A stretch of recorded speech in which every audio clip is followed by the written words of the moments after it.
Unearthed Arcana. Great. Well, okay. It's all right. It's an okay book. It's an okay book. We recently, if you've been paying any attention, made a couple videos on our YouTube channel that you are on right now about the Advanced Dungeons & Dragons First Edition Player's Handbook and DM's Guide. The DM's Guide video is actually releasing today, which means nothing to you because this won't be released for like 2 weeks. But even so, yeah. We put those up, and you guys seem to like them. Basically, we just went through and kind of said, we use this, we don't use this. And a lot of you have been really good about letting us know. Yeah, we do the same thing, or we don't do that, or we like to hear that. Yeah, we like hearing about how different people play the game, and a lot of you guys have been kind of asking for insight into how we actually play the game, and hopefully these videos give you a little bit of that. Yeah.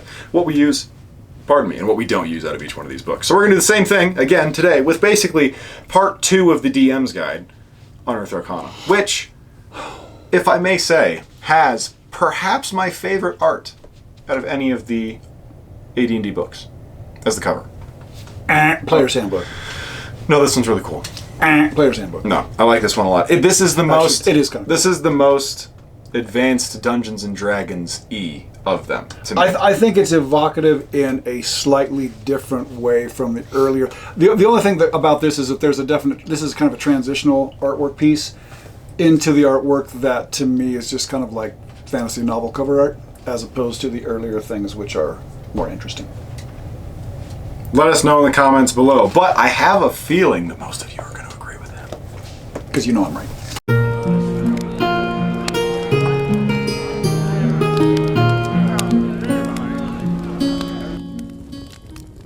Anyway. Advanced Dungeons & Dragons Unearthed Arcana. A lot of people over the years, this came out in 1985. By the time this came out, I had been playing for about 7 years. And this was a real late pickup for me. I don't think I bought this until maybe 87. I think that might have been when I bought this. I didn't pick it up that first year. Some of my friends did. But a lot of people have referred to this as Advanced Dungeons & Dragons version 1.5. So you had AD&D 1, you had AD&D 2. A lot of the things in here kind of pushed original edition AD&D into. They started to push original edition AD&D into AD&D version 2. 2E, yeah. Yeah, second edition. With the blue covers. So, but there are some things in here that I actually kind of like, but there are a lot of things in here that I really don't like. Yeah, there are a few things that we regularly use. And a lot of things that we ignore totally, and there are also some things that we have had arguments with other players about whether or not they should be allowed to be used. Yes. But let's get started. Let's. And if you have your Unearthed Arcana kicking around, pull it out. Turn the pages along with us. Let's just start here right on, as far as I'm concerned, on page 7. Or do you want to even start earlier? We could start on page 6. On 6, yeah. Okay, that works for me. We don't use comeliness charts or alterations to character scores. We don't use really anything on here except for the descriptions kind of give you an idea, because we've never really gone on the idea that things like charisma are just related to good looks. Charisma has always... it does play a role. Yeah. But it's not limited to that. A lot of it has to do with your ability to persuade other people to do things. And I'm not saying that that how good looking you are doesn't play a role in that, but it's never been solely that. Though it is worth noting that I am easily a plus 26 to plus 30. I think I mentioned it on a previous video that I'm looking for a new co-host. Keep that in mind. There'll be applications online. But one of the things, when they talk about, they go all the way from, you have a 1 to a 6 in your charisma. Again, this is on 3 6-sided dice. As such an individual is simply ugly, the reaction evidence will tend towards unease and desire to get away from such brutishness as quickly as possible. Well, yeah, okay, maybe, but I think that that's something that I'm going to, as the DM, I'm going to actually have a lot of say in what that plus 1 to plus 6 charisma actually entails. Yeah. And then they go up to plus 26 to plus 30 on your 3d6 roll. Mm-hmm. We would never get into those kind of numbers in my campaign. No. Well, unless Even when you encounter a god, I'm not going to be throwing a plus 30 because then there's the assumption that you're going to be rolling dice on and essentially railroading people into how they're going to react to that plus 30 charisma. And I don't think that that's something that should be in the role-playing game. I think that should be done, that should be based on how the players are interacting as players, not based on die rolls or scores. So what we'll say is the descriptions perhaps might be used for comparative purposes, but the actual numbers themselves, probably not. Right. No. I think that's a good way to put it. Yeah. Character races. This carries straight over from first edition. Character class limitations, we don't do those. Nope, not at all. You can be whatever you want, however you want, as long as you can justify it. Character race table on page 8, class level limitations. No, we don't do class level limitations. Well, we kind of do, but it's more de facto. It's not like because of the rules, it's just that our characters don't go beyond a certain level. Right, but if for some reason you were able to amass the experience points for your gnome to become a 20th level wizard or whatever, then you would. Then you become a 20th level wizard as a gnome. We just don't limit characters like that. Yeah.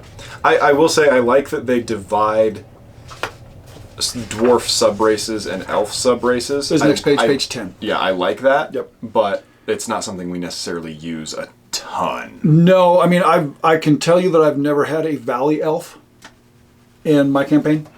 Middle of page 10 on the right side. Wild elves, I've got versions of those myself, but I don't. None of these are things that we had become so entrenched in first edition and zero edition D&D by the time this came out that adding these things in would have made some changes that we wouldn't have wanted. Yeah. And so to say that we pulled any of these straight out of Unearthed Arcana is to say that's wrong. We just simply didn't do it. Yeah. Some good ideas. Deep gnomes and valley elves and gray dwarves, neat ideas, but we never pulled them out. They're interesting. But I think that a lot of them come out of the supplemental worlds that they were starting to build. Greyhawk and things like that. Yeah. Page 12, racial preferences table. No. We've never. Some of the like fantasy. Some of the traditions, fantasy, like dwarves elves versus dwarves don't like each other. Exactly. And dwarves hate goblins and elves hate orcs. But it's basically Lord of the Rings. What happens in Lord of the Rings, we use that. Pretty much. But that's about it. But none of this basic acceptability of racial type, we never integrated that into at least into my campaign. No. Character classes, armor and weapons permitted on page 13. We don't really enforce those kinds of rules at all. Again, if you can prove why your magic user knows how to use a two-handed sword, then he can use a two-handed sword. That's right. It's all about coming up with a logical reason for that situation to exist. Yeah. We also say that anybody can use poison. Yeah. But how you use it is determined by your alignment. Right. Then we move on to some of the new character classes. One of them is the Cavalier.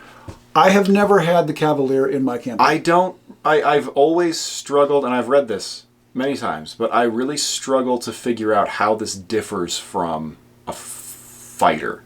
I think it's more, it seems like it's more knights in what knights actually were in medieval Europe, like a higher social class of person who can do these things. Well, and if you look down here, I think you're exactly right. Yeah. If you look down here at the bonuses, at first level, the Cavalier is +1 to hit with the lance if used while mounted. Okay. Yeah. Like it really French Knights Battle of Agincourt type thing.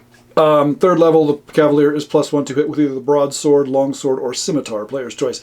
So yeah, it's really kind of setting that up. But to me, the fighter always functioned just perfectly. You just had to weave the story around the fighter class. So there was no point in adding in the Cavalier. Part of the problem that I have with a lot of these character classes, the new character classes and the changes, is that some of these ended up being really powerful compared to what had come out in first edition. Yeah. Like we've always said in a lot of these videos, the numbers don't remain they don't constant. They don't transfer over as well as I think they should have. The Druids table, they have things. This is just Druids for level 14 and up, which is fine. I have never had a 14th level or higher Druid in my campaign, so I've never used it. If you're a level 23 Druid, you're a Hierophant of the Cabal, which is pretty cool. Yeah. It's a neat name. It is. I don't know what it means, but Neither it's cool. do I don't know if it means anything. Then we move to one of my most troubled components of Unearthed Arcana, and that is the Barbarian class. And I will say, for being as troubled by it as you claim to be, you do take advantage of the things that trouble you when it suits you to do so. That was a good sentence. He doesn't know what that means either, so just nod your head and fast forward if you want to. Yeah. But the Barbarian, to me, the Barbarian is just simply way overpowered. Unbelievably powerful. And granted, yeah, you've got to get 6,000 hit points to get to second level. Who but you cares? start off with You don't need to 12-sided get to dice. second level. Right. For the number of things that he can do, and I have played some Barbarian characters. In fact, I have a character sheet right here that fell out of this book while we were looking at it. Yeah. And he's incredibly powerful, but the thing, if you pay close attention to all the things that the Barbarian can do, you don't want to cross them. No. I don't care who you are. They're just incredibly powerful, and I think too powerful. So while I have played Barbarians in other people's campaigns, I do not have them in my campaign. I have Barbarian-type characters, but not using these AD&D version 1.5 rules Barbarians. Yeah, because they're just, for a first-level character, they're pretty indestructible. Yeah, they're pretty darn tough. Yeah. The Ranger, they've got some extra things here on the Ranger, which... Don't really use it. We don't. You know, we use just the standard stuff from the AD&D Ranger class. Yeah. And if people want to do some of the things that are mentioned here in Unearthed Arcana, you just have to ask me, and we'll figure out a way to generate it and not open up this book to try and come up with a set number from the rules, if you will. Yeah. The Thief Acrobat. Again, no. I've never had a Thief Acrobat. Which, if you've seen the animated Dungeons & Dragons series, wasn't one of them a Thief Acrobat? I think so. The girl with the stick. I think so. I think she was a Thief Acrobat. But again, if you want to do Thief Acrobat type things in my campaign, just tell me you want to do Thief Acrobat type things. I'm not going to have an actual Thief Acrobat integrated into as a different character class. It's not going to be. I do like this picture though. It is a cool picture. It's a cool picture. Reminds me of Robin Hood, the animated one where he's the fox and he's like getting the gold. Never mind. So anyway, the fact that we don't use the Thief Acrobat means that the function table is not going to be used. Yeah. Then we move over to money, and we don't end up using that. We use the AD&D standard money to start with. Yeah. A lot of the next two pages here, 26, 27, repeat. It's a rehash of armor and weapons. We do use damage from these tables for different weapons, but we also use the 2-hit adjustments if you want. We've mentioned that in other videos. Yeah. You can do the armor class adjustments with 2-hit adjustments for your weapons, or you can ignore it. Somebody actually did leave a very good comment talking about those on the video where we discussed that, saying that there's a very specific reason as to why those are in there, and they're basing and they're grounding in reality. Right. Which, and I always true. use them. Whenever I play a character, I always use these, but a lot of people don't do it. And if somebody doesn't want to do it because they don't want to keep track of the math, that's okay. But you do get bonuses, you do get negatives. So. Yeah. Then you just move straight into, really, spells. And we do use some of the spells. Pretty much all of the spells. If anybody wants to dig into Unearthed Arcana to have one of their spells, or to find one of their spells, we do end up allowing that to be used. Yeah, Clerical, Druid, Magic User, for a long... Illusionist, yeah, that's the big one. And then we also get into cantrips in this. And we have never really gotten into cantrips. That's just something that we never pursued. If someone were to come to me and say, hey, I've got a magic user and I want to be able to use cantrips, is that going to be possible?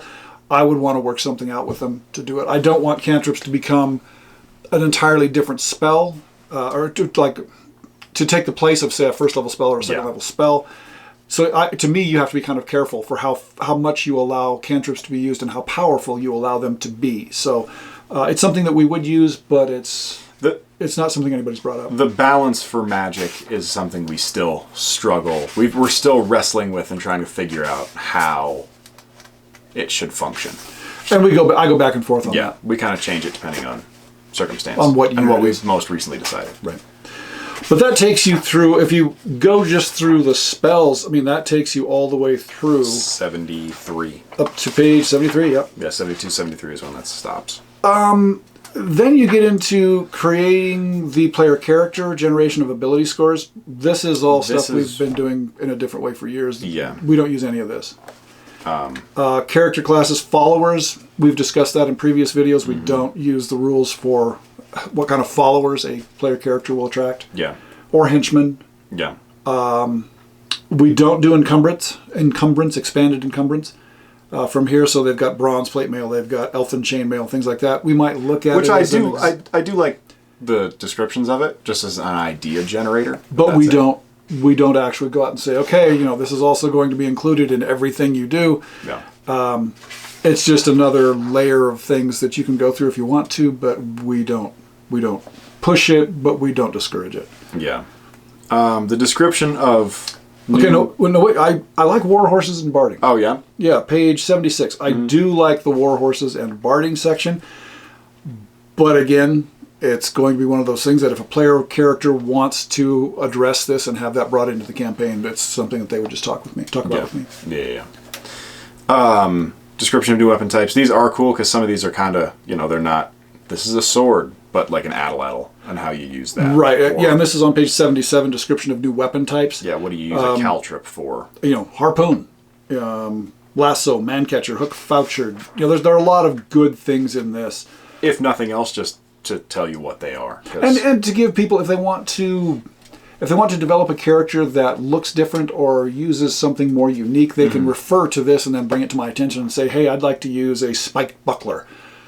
We can go to here, and then we're both on the same page, no pun intended, about what a spiked buckler is and how it's going to function. Yeah. Then we've got spell books. How they, This is something that we deal with in our own way. We don't end up using anything out of here. Yeah. Spell explanations, none of this is really. Nope. Another one of my favorite images, though. Yeah, that's cool. I really do like this one, just as an aside. Then we get effects of darkness on combat.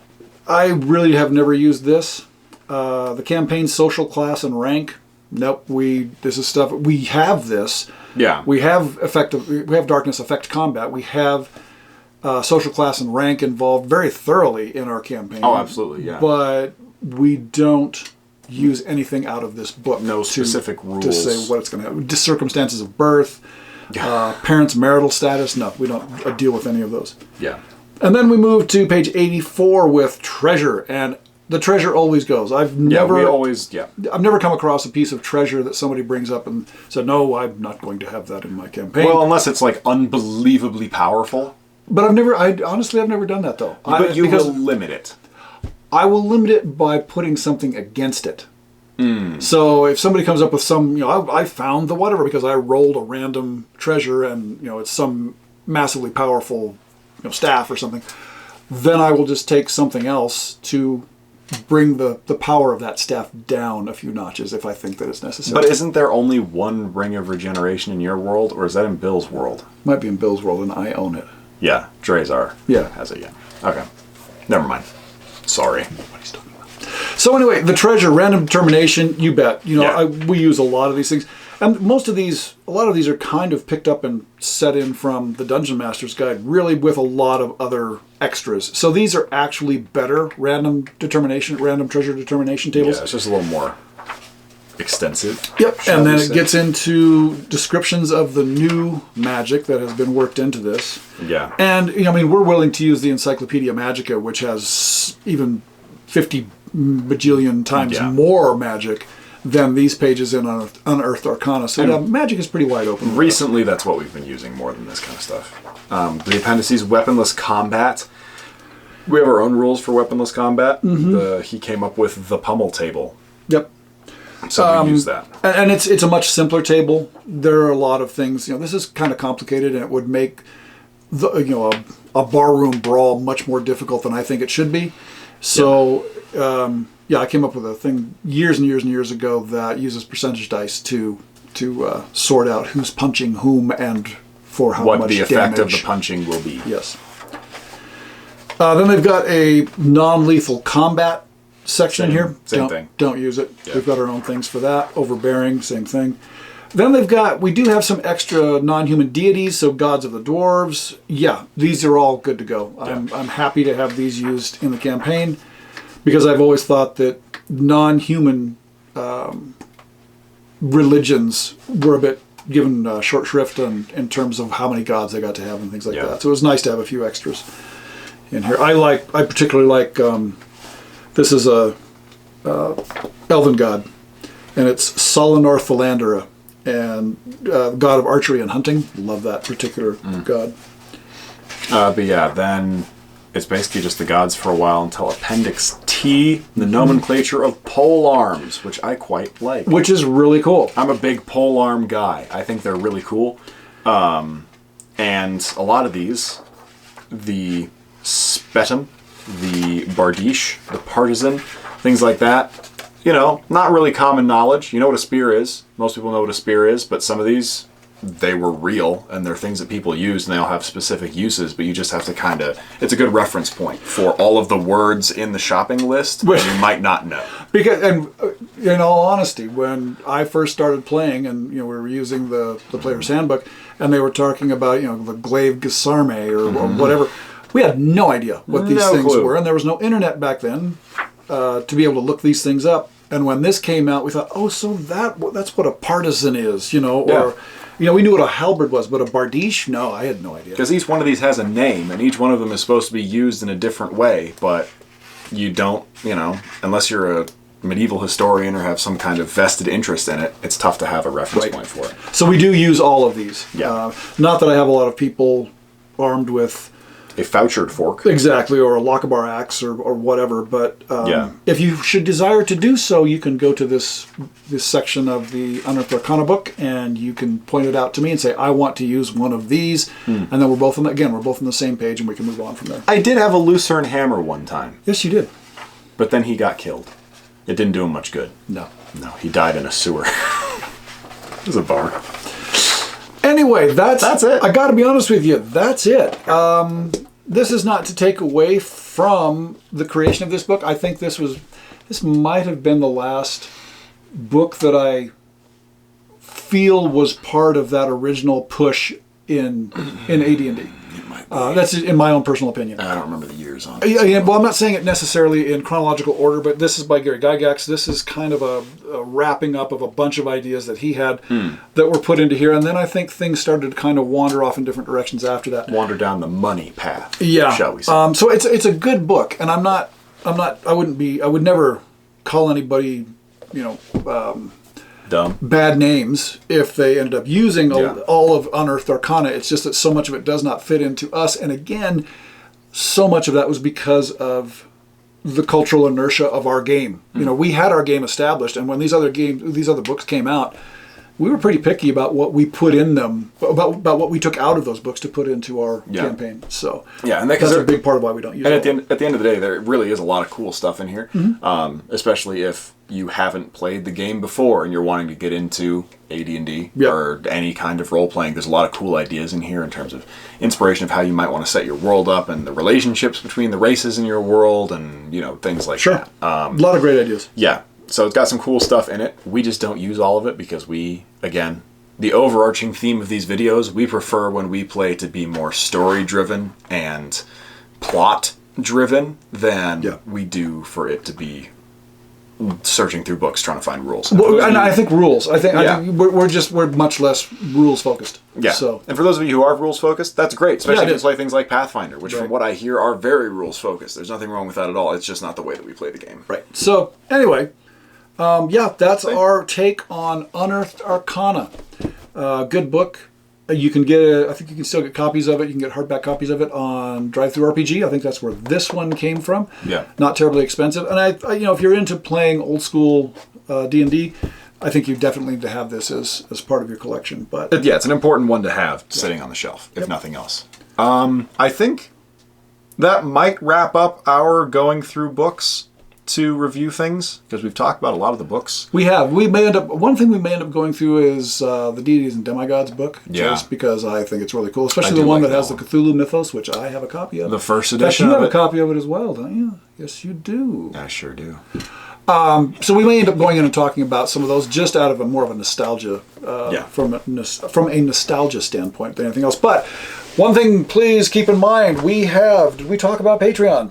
Nope. We did not talk about Completely Patreon. forgot about it. Keep in mind, we have a Patreon channel. Our Patreon subscribers, last month, they ended up helping us to buy a new tripod for our camera because our old tripod was held together by tape. Yes. So they ended up helping us to do that. Yeah. If you're interested in additional content from these two idiots, we have, 3 or 4 videos? 4 videos and 6 other posts as of the time of when we filmed this, but when you guys are watching it, there will probably be 6 videos and even more posts. Well, and if you watch this a year from now, there'll be even more. Yeah. And those things are they're only available exclusively to our Patreon subscribers. Yeah. And we want to just make sure that we give them a shout out because they're helping us out an awful lot. In addition, make sure you subscribe to the channel if you enjoy it. Please. Because it helps us out an awful lot. So many of you who watch these don't subscribe, and it hurts us right here in our hearts. Just breaks it. Because that does end up, we do get money from advertising through YouTube. The more people who are subscribed, it all works into how we get exposed to other people. And again, it just helps us out. The lack of money is not out of our desire to be wealthy or to be successful YouTubers. No. It's just that we'd like to break even. Buying things for cameras are a little bit expensive, and so we would love some help in terms of that. So if you want to help support the channel, please do. We appreciate it. But if not, thanks for stopping by. Exactly. Just you being here has made my day. That's right. Anyway, that's all we've got. Unearthed Arcana, very good book. Please take a look at it. I think you'll enjoy it if you haven't already seen it. And let us know what you do or do not use out of Unearthed Arcana from Advanced Dungeons & Dragons. Absolutely. I'm Jim. I'm Alex. Keep your sword on free. Hasta la vista. Baby. Baby.